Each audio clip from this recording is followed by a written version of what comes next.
T impossible to hold in your head using ordinary intuition. Our galaxy, the Milky Way, contains somewhere between on somewhere out there. Among the hundreds of billions of stars in our galaxy alone, the math says we shouldn't be alone. And yet, decade after decade, using increasingly powerful telescopes, radio arrays, and space probes, humanity has scanned the skies and heard nothing back. No signal, no visitor, no proof. So we posed the question directly. The same question physicist Enrico Fermi famously asked over lunch with colleagues back in 1950. A question that has haunted scientists for more than 70 years since. If the universe is this vast and this old, where is everybody? The answers that emerge when you actually dig into the science aren't comforting, and they aren't simple, but they are genuinely unsettling once you understand the scale of what's being asked. Let's start with why this question carries so much scientific weight in the first place. Because the numbers involved are almost 100 billion and 400 billion stars. Thanks to a wave of discoveries over the past 3 decades, primarily from missions like NASA's Kepler Space Telescope, we now know that planets orbiting other stars, called exoplanets, are not rare exceptions. They're the norm. Current estimates suggest that, on average, every star in our galaxy hosts at least one planet, and a meaningful fraction of those planets sit within what astronomers call the habitable zone, the orbital distance from a star where temperatures could allow liquid water to exist on a planet's surface. The single most important ingredient scientists currently know of for life as we understand it. Multiply the number of stars by the fraction likely to host planets, then by the fraction of those planets sitting in a habitable zone, and you arrive at estimates suggesting our galaxy alone could contain anywhere from tens of billions to potentially hundreds of billions of potentially habitable worlds, and that's just one galaxy among an estimated 2 trillion galaxies within the observable universe. Given numbers of that scale, the physicist Enrico Fermi's original question becomes almost unavoidable. If even a tiny, tiny fraction of those countless potentially habitable planets developed intelligent life, and if even a fraction of that intelligent life developed technology capable of interstellar travel or communication, then based purely on the age of the universe, roughly 13.8 billion years, there should have been more than enough time for some civilization, somewhere, to have spread across the galaxy, or at least sent a detectable signal our way. Fermi's own back-of-envelope calculation suggested that even at travel speeds far slower than the speed of light, a sufficiently motivated civilization could colonize an entire galaxy within a few million years, a blink of an eye compared to the billions of years the universe has already existed. And yet, as of today, humanity has detected exactly 0 confirmed signals, 0 confirmed visits, and 0 confirmed evidence of any technological civilization beyond our own planet. That gap between what the math suggests should be common and what we've actually observed, which is nothing at all, is what scientists formally call the Fermi Paradox, and it remains one of the most genuinely debated open questions in modern astrophysics. So what are the actual scientifically serious explanations researchers have proposed? The first, and in some ways the most sobering, is known as the Great Filter Hypothesis. The idea here is that somewhere along the evolutionary path from simple, lifeless chemistry all the way to a spacefaring interstellar civilization, there exists at least one extraordinarily difficult transition, a filter that almost nothing manages to pass through. The unsettling part of this hypothesis is that we don't currently know where that filter sits. It's possible the filter is behind us, meaning the jump from simple, single-celled life to complex, multicellular life was so staggeringly improbable that it has only happened once in the observable universe right here on Earth, making complex life itself the rare, nearly impossible event, rather than intelligence or technology. If that's the case, the silence we're hearing from the universe would actually be good news for humanity's future, since the hardest step would already be behind us. But it's equally possible and considerably more unsettling that the filter still lies ahead of us. Under this version, simple life might be common throughout the universe, but something about the transition toward advanced technological civilization, something like nuclear weapons, catastrophic climate disruption, engineered pandemics, or risks we haven't yet even identified, tends to prevent civilizations from surviving long enough to become detectable across interstellar distances. Under this darker interpretation, the silence isn't evidence that intelligent life is rare. It's potentially evidence that intelligent technological civilizations have a strong tendency to destroy themselves before they ever get the chance to make meaningful contact with anyone else. A second serious explanation, closely related to the first but distinct from it, is called the rare earth hypothesis. This argument holds that while simple microbial life might indeed be relatively common across the universe, the specific set of conditions required to produce complex, intelligent life and to sustain it long enough to develop civilization may be so extraordinarily specific and so extraordinarily rare that Earth itself represents an almost unrepeatable cosmic coincidence. Consider everything that had to align just right here. A stable, long-lived star like our Sun, a planet sitting at precisely the right distance from that star to maintain liquid water across billions of years, a large moon whose gravitational pull happens to stabilize Earth's axial tilt and therefore its climate, a molten iron core generating a protective magnetic field that shields the surface from lethal solar radiation, plate tectonics that continuously recycle carbon and regulate long-term climate stability, and a largely peaceful, relatively debris-free position within our solar system and galaxy, sparing Earth from the kind of civilization-ending asteroid impacts or gamma-ray bursts that could sterilize a planet entirely. Proponents of the rare Earth hypothesis argue that this specific combination of factors, all occurring simultaneously and persisting stably for billions of years, might be so improbable that even if the universe contains countless planets, the number capable of supporting complex, intelligent life for the span of time needed to develop advanced civilization could be vanishingly small, perhaps even unique to Earth within any realistically observable range.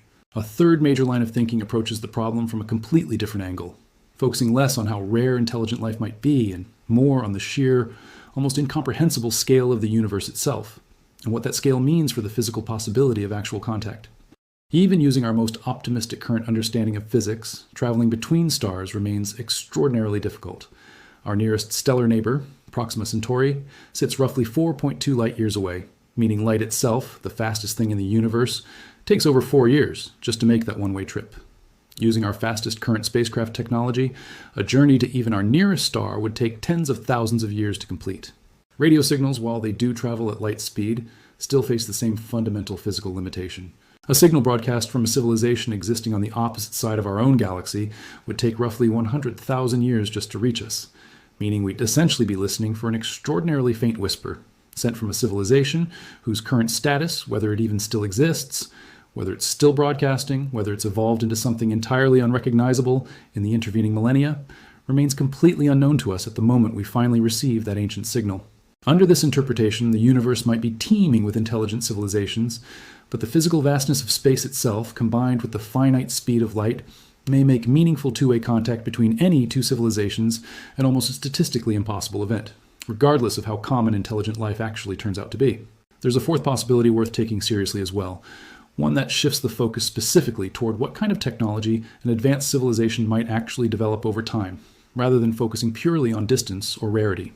Some researchers studying the trajectory of our own technological development have pointed out that the era during which a civilization would be detectable using radio signals, the exact metholos within just another century or two of our own development, meaning any civilization searching for signals exactly the way we currently are searching might simply be looking during an extraordinarily narrow, easily missed sliver of time in any given civilization's much longer overall history.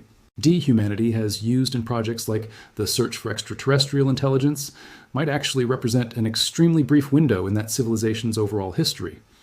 Humanity itself has only been broadcasting detectable radio signals into space for roughly a century, an almost imperceptibly small sliver of time compared to the billions of years the universe has existed. It's entirely possible that as technology advances further, civilizations naturally transition away from the kind of leaky, broadcast-style radio communication that first-generation radio technology produces, moving instead toward tightly focused, highly efficient signal transmission methods that wouldn't be easily detectable by an outside observer simply scanning the sky. If that's the pattern most advanced civilizations follow, humanity's current radio-detectable window might see. Given all of these serious, scientifically grounded possibilities, what would it actually mean if humanity did eventually pick up a genuine confirmed signal, or made some other form of verified contact? Serious researchers in this field have pointed out that any such contact would almost certainly challenge some of our most basic, deeply held assumptions about what intelligence itself even looks like. Human beings naturally tend to imagine alien life through what scientists call an anthropocentric lens, unconsciously picturing extraterrestrial intelligence as some variation of ourselves, roughly humanoid, biological, communicating through something resembling language or visible technology we'd immediately recognize. But there's no genuine scientific reason to assume advanced intelligence elsewhere in the universe would resemble human intelligence in any of these ways. An advanced civilization capable of surviving long enough to develop interstellar communication or travel might have long since merged biological and artificial intelligence into something we currently have no adequate framework or vocabulary to properly describe or even recognize as a distinct, singular entity in the way we currently think about individual living beings. This brings us, honestly, to an interesting parallel worth drawing. though not in the sensationalized way it's often framed online. Humanity's own rapid development of artificial intelligence over the past several years has, in a genuine sense, begun forcing us to confront exactly this kind of unfamiliar territory right here on our own planet, using technology we ourselves created. As AI systems become more sophisticated, some researchers in the field of astrobiology have begun drawing thoughtful comparisons between the challenge of recognizing non-human intelligence in an artificial system and the challenge of recognizing non-human intelligence from an extraterrestrial source. Both cases require us to expand our definition of what intelligence actually is beyond the narrow human-shaped assumptions we've inherited from having no other reference point to compare ourselves against for the entirety of recorded history. Some scientists have suggested, thoughtfully rather than sensationally, that learning to properly understand, categorize, and communicate with genuinely novel forms of intelligence we're creating here on Earth might, indirectly, help prepare us conceptually for the entirely different challenge of recognizing and understanding intelligence that evolved independently, somewhere else in the universe entirely, following a completely different evolutionary and technological path than our own. It's worth being honest and direct about where the actual science currently stands on all of this, rather than overstating certainty in either direction. None of the explanations covered here, the Great Filter, the rare Earth hypothesis, the sheer physical vastness of interstellar distances, or the narrow window theory of detectable technology, have been proven correct. They remain genuinely competing hypotheses, actively debated among astrophysicists, astrobiologists, and philosophers of science, each supported by different pieces of evidence and reasoning, but none confirmed beyond reasonable doubt. Ongoing missions, including NASA's continued search for exoplanets, ground-based radio telescope projects specifically designed to scan for artificial signals, and increasingly sophisticated atmospheric analysis of distant exoplanets, searching for potential biosignatures, chemical signs of life in a planet's atmosphere, continue actively gathering new data that could eventually shift the balance of evidence toward one explanation or another. As of right now, though, the honest scientific answer to the question of why aliens haven't contacted us remains genuinely unresolved, sitting at the intersection of extraordinary cosmic possibility and complete, persistent observational silence. What makes this question worth returning to again and again isn't that science has found a satisfying, definitive answer. It's that the question itself forces a kind of humility that's rare in an era where so much feels already mapped, explained, and understood. We've sequenced the human genome, landed spacecraft on distant moons, and built machines capable of holding conversations that would have seemed like science fiction a generation ago. And yet, when we point our best instruments toward the vast, ancient expanse of the universe and ask whether anyone else is out there, the honest answer, after 70 years of searching, remains simply, we don't yet know. That silence might mean we're staggeringly alone. It might mean the universe is teeming with life we simply don't yet have the tools or the understanding to detect. Or it might mean the answer has been arriving all along, in a form so unfamiliar that we haven't yet learned how to recognize it as an answer at all.